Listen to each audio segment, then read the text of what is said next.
Hello guys, welcome to my channel. Today we are going to see how to fix lag in Roblox PC. Let's fix it guys. The solution consists of three steps. First step, you just need to go to search menu and type control panel. Click on open it. View by two large icons and select power options. Set this to high performance and then close stuff here. The second step, you just need to right click on the Roblox player and select open file location.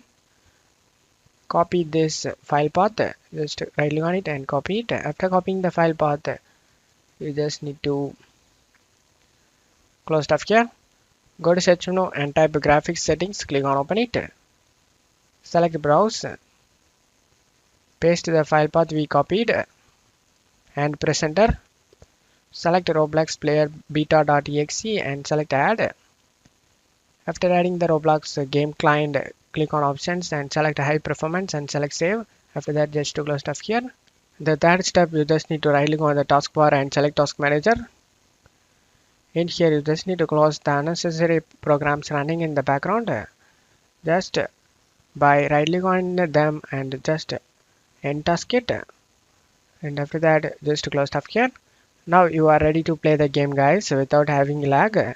And that's it for today's video guys. Give me a like and subscribe. Thank you.